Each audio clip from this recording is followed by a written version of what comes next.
We're going to do a quick survival guide of Studio B, starting with setting up a microphone. Now you'll notice I've set up some water for the talent, a pencil, a music stand light, headphones, and they've been checked. And I'm using a mic stand for the pop filter. I'm not using the gooseneck. I find the goosenecks very hard to deal with, so I always prefer to use a mic stand to set up the pop filter. This is a standard vocal setup. We have the headphones connected in the back of Studio B to the stereo headphone output.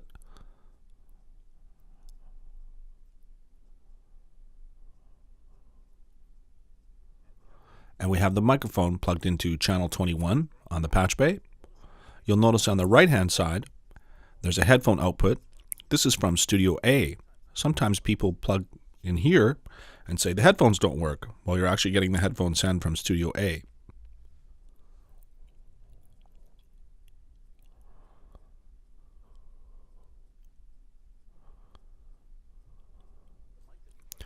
The mic that you plugged in the patch bay goes directly to the island patch bay. You can see it here, 21. B mic lines from floor. They go directly to mic inputs. That's a normal connection. You don't have to patch it. If you're recording in the control room and you want to plug into 21, all you do is plug in a microphone directly into 21. Now you're breaking the normal from the studio, so now you can record in the control room directly into the console.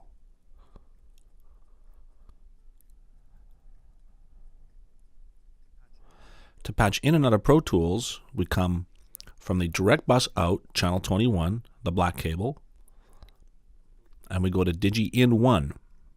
To come out of Pro Tools, back into the line input, to the multi-track return, we come out of multi-track Digi out 1 with the yellow cable and go into line in 21.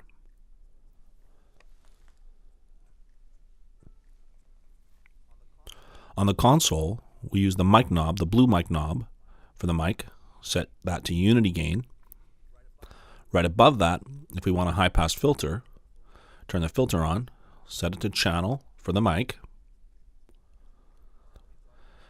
Now we've got a filter selected on the mic input, not the line input. That's what the channel button's for. The channel button selects between line or microphone.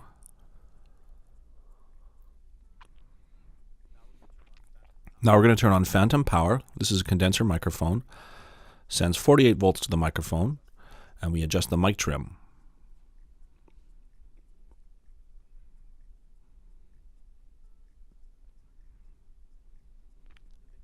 The Mix A button sends a line signal to Mix A, so we can monitor the return of Pro Tools.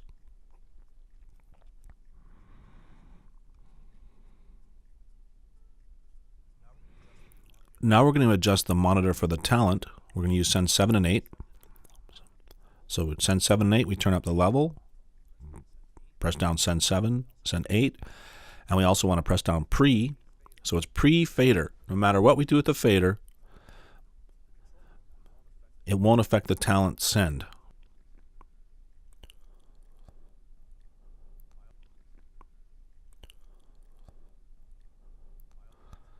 In the master section of the console, we have to select our monitor. In the control room, we're going to monitor Mix A, and we're going to send 7 and 8 to the talent in the studio.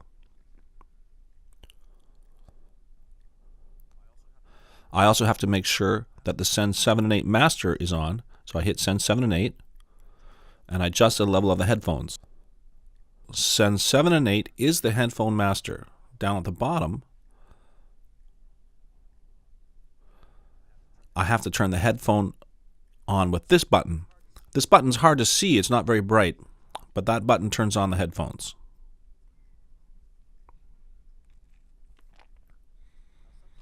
Now sometimes in the studio, I monitor what the talent monitors by listening to Send 7 and 8 in the control room.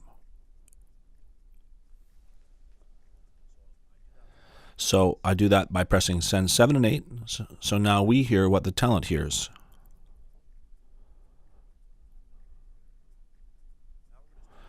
Now we're going to start Pro Tools, wait for it to boot up, go make a sandwich.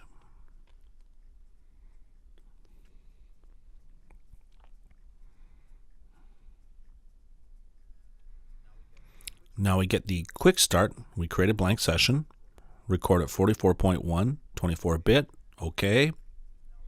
And now we name the session. So we're going to call this testing.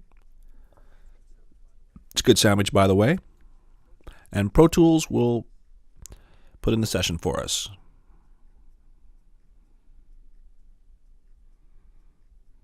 And we're going to go to track, request a new track, one new mono audio track. Now we select the inputs.